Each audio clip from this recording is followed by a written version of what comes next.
you, Edie. Hello.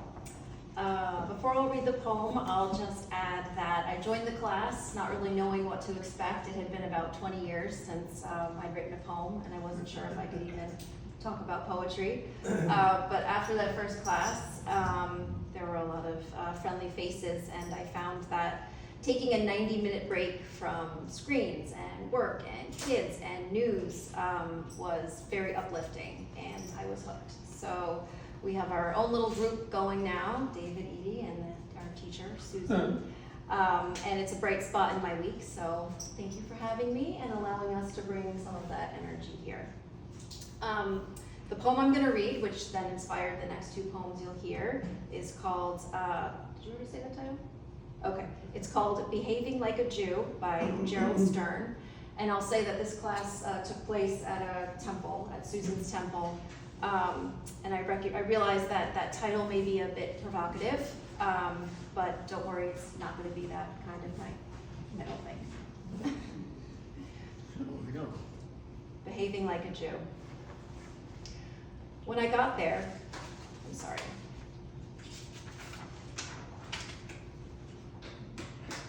When I got there, the dead opossum looked like an enormous baby sleeping on the road.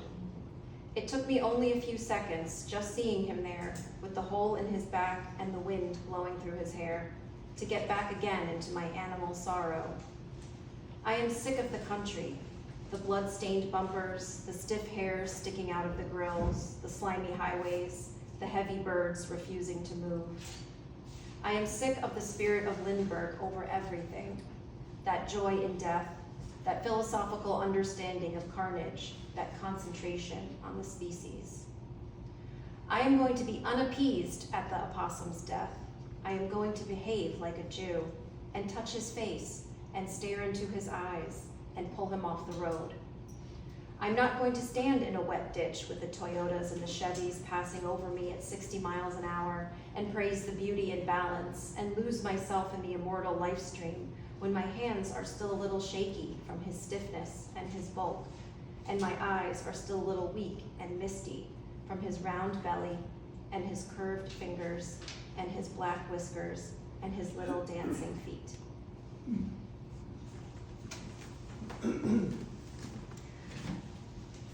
This is my response to the poem. It's basically a backstory. Mrs. Clark resolved to cook the opossum stew as Great Granny had, honoring their enduring culture and history. Her husband used to go opossum hunting with Jimmy Carter before he was president. Now they exchange cards at Christmas time, photos as boys, as when they dangled dead opossums from their tails. Each generation had kept the recipe safe and treasured. Great Granny had added carrots, Mrs. Clark prunes. Instructions listed each step, from skinning to dressing, the kids watching the technique. It was hard work. Many opossums required several days of hunting, a day for soaking in salted water, stuffing, and roasting. I lost one, Mr. Clark announced upon arriving. Must have fallen off the truck. No matter, Mrs. Clark had enough. In 2 days, the embroidered cloth lay on the table, and candles, green, white, and orange, reflected a soft glow on the children's freckled faces. Glasses filled with plum wine, set by adult settings. As Mr. Clark bowed his head, the family thanked the Lord for allowing them to see this day. Little did they know that a stranger would come across the lost dead opossum, rally his inner animal sorrow, raise his fists to the evils of the world. So rapt was the stranger in his contempt, he believed he was behaving like an honorable Jew. Wow, that's a good poem.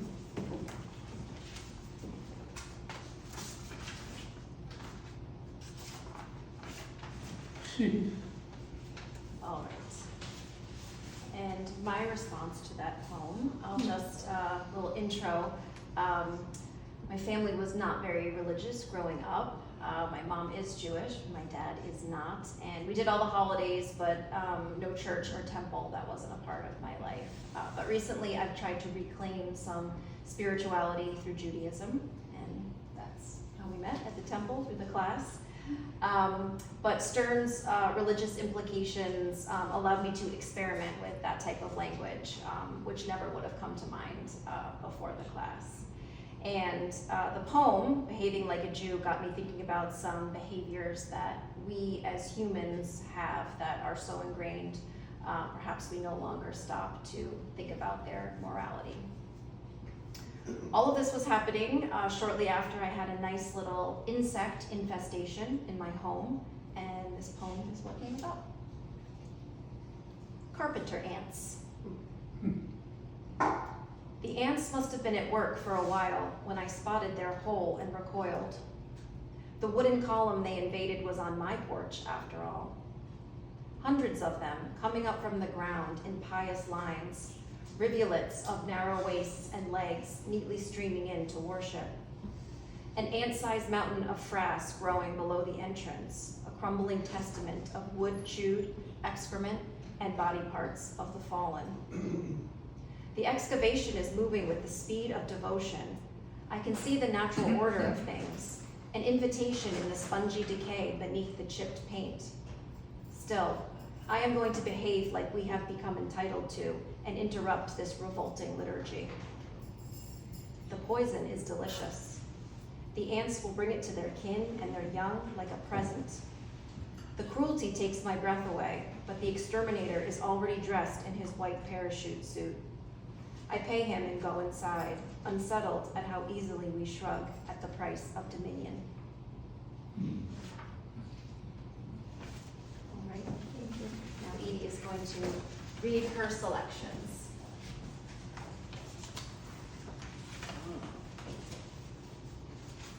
It's too darn hot. An oven sweltering blast slams my face. Thank you, Willis Carrier, for the cool breeze on my sweaty cheek.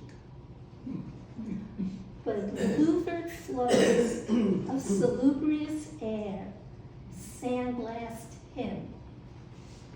So we sleep head to toe. He with 3 comforters, I with a cotton cloud. The cats are confused. Thank you, sir. The singular man. He peruses his mental Rolodex for the exact words. His hands sort among cards collected over a lifetime. He buys a thesaurus for a friend whose words are like filmy veils that come and go. His poems fuse words like a griot serenading the muses of the music he sways to. He is a Cyrano, a Mel Torme, and a Barry White, melting hearts of secret lovers. He is in great demand, but alas, only one kind.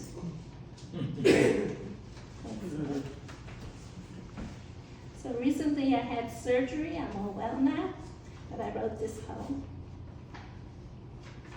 A surgeon splits me apart, and my heart flies into the stratosphere to reboot what I expected my life to be to what it is.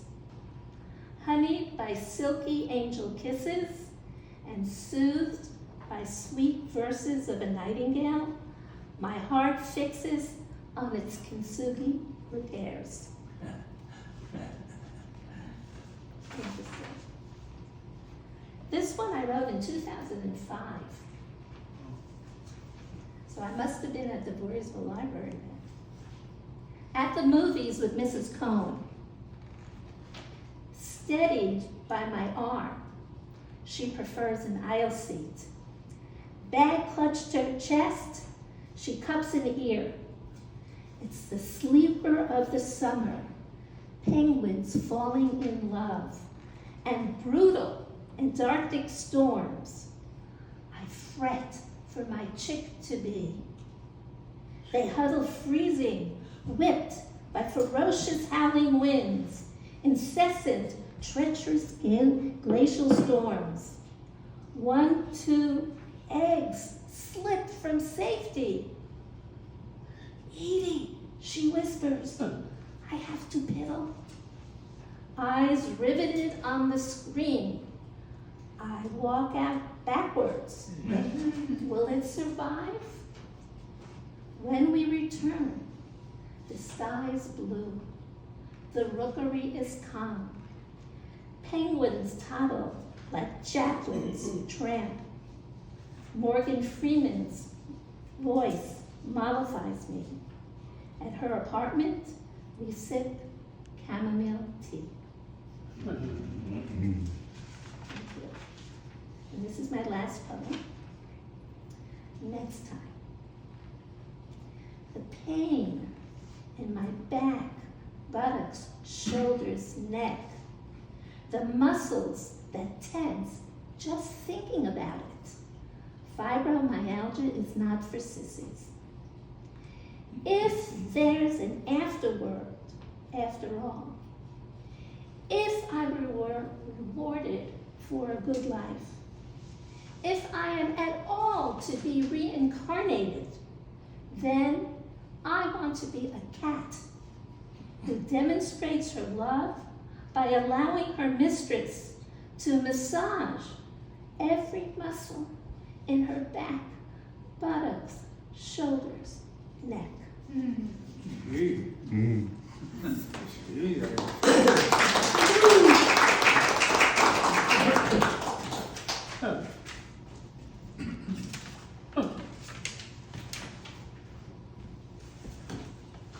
Thank you. I'm gonna start with a story and then a poem that was inspired by my new job. For 6 months, I've been an editor at Conservationist Magazine, as Mark said. The magazine is all about nature and protecting the environment in New York State. And mostly, I'm at my desk writing, emailing, but one day in May, I was asked to go on assignment to write an article about air-stalking trout in the Adirondacks. And perhaps some of you know, trout is a big deal in New York State. And they are raised in hatcheries and supplied to bodies of water all over to sustain their numbers for ecosystem balance and also recreational fishing. And usually the fish are delivered by the thousands on trucks with huge water tanks, but in the remote areas of the Adirondacks, there are no roads. So they have to fly the fish in by a helicopter. And this is what I was supposed to cover for the magazine. So one morning I drove up to Indian Lake, where I thought I was just going to observe and interview the pilot and the staff and take pictures. Then the pilot started giving me a tour of the helicopter, which is huge, by the way, a lot bigger than the toys that my son plays with in the house. And it's resting on floats so that it can land in the water. And I noticed there was only one passenger seat. There were huge tanks of water on either side and then one seat in the middle, anchored to the floor behind the pilots, facing backwards. Then the fisheries manager pulls out a net and says, use this to transfer the fish. Me. I'm air stocking the trout in the Adirondacks. Okay. I went with it. What else could I do? So I strap in and the pilots start everything up. It's so loud. I've never been in a helicopter before. The smell of fuel is coming in waves and the fish are just splashing in the tanks, and there's this huge layer of foam rising up from the aeration machines that are oxygenating the water. We take off. I'm still alive. So are the fish. And we fly over the upper Hudson River, which looks a lot different up there. It's a mountain stream, basically. And I grab the net and start scooping, and I get them out of the tank, and they're very heavy, all these trout, and they're slithering all around in the net, and I just deposit them in this chute where they fall right out of the bottom of the helicopter into these beautiful waters to start their new life in the Adirondacks. And it really was incredible. So anyway, I drove home and went back to my desk the next day to resume my normal life. And I thought, did that really happen? I don't fish, never been in a helicopter. It was so out of the ordinary, I was really having trouble owning it. And I have not written the article yet. Don't tell the managing editor. But it did inspire a poem, which is actually much shorter than this story. I just kept thinking about the wild ride that these trout had to finally end up in their natural habitat in such a dramatic way. And got me thinking how wrong we can feel when we're out of place. The poem is called Catch and Release, and this is fast forwarding past the air stocking and imagining someone fishing on the banks of where we dropped the trout. Catch and release. In the air, the fish is frantic, and its tail flaps wildly in search of the cold stream. In the spectacular expanse of mountains and sky, it flails. When the line is cut, it rights itself in the water, dampening a spot on the shore with a precise splash. It darts away in the steady flow, the outer limits of the universe pressed tight against its scales.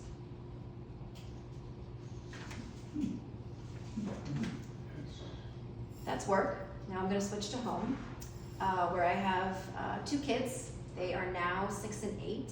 And when the pandemic hit, they were an infant and a toddler, and I was home with them in a full-time job, all alone.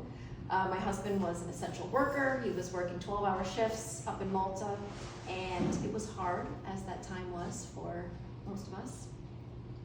And things are better now, but this next poem channels some of the feelings I had back then about the imbalance of domestic responsibilities in a partnership between a man and a woman.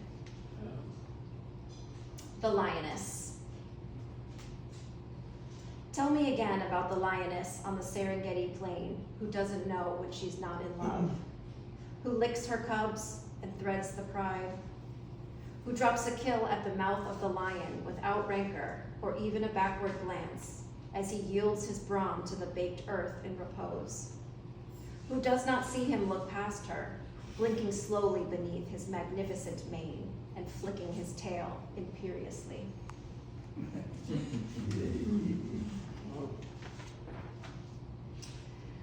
Even though they're older now, the kids still keep me busy, and I usually get up at 5 a.m. so I can steal about an hour before everyone gets up in the house to have a quiet cup of coffee or write a poem like this one.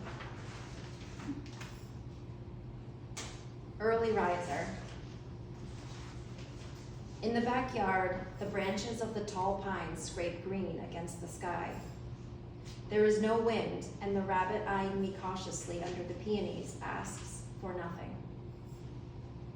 The red maple throws its color out wide from a slender trunk, and standing guard in line along the perimeter, the cedars muse darkly. The ferns bend their ancient fronds in supplication as sun alights the highest leaves of the oak above. In the stillness of the deeply rooted I sit, unmoored.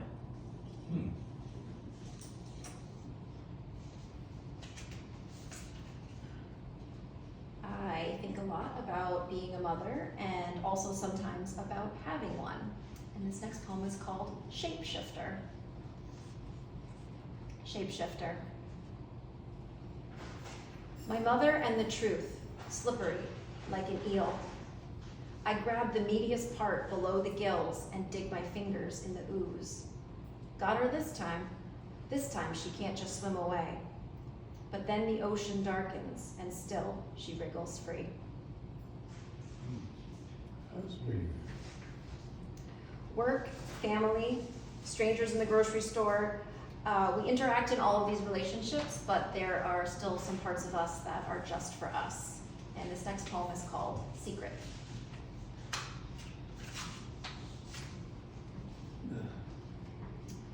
Some people don't feel quite right unless they have a secret. They use it to dress themselves, each little button fastening a scandal close for comfort. When the wind bites at their cheeks, they cinch their untold strings around them like a hood and let the rain fall on someone else.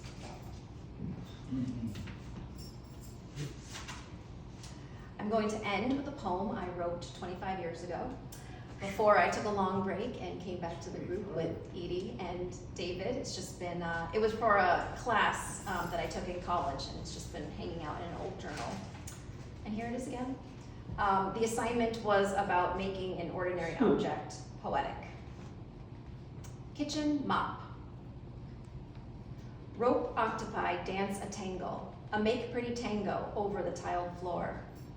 Leaky creatures streak clean, devouring a day's never thought abouts. Breakfast table crumble jumpers and what shoes track in. Tiny sagas of the benthic zone.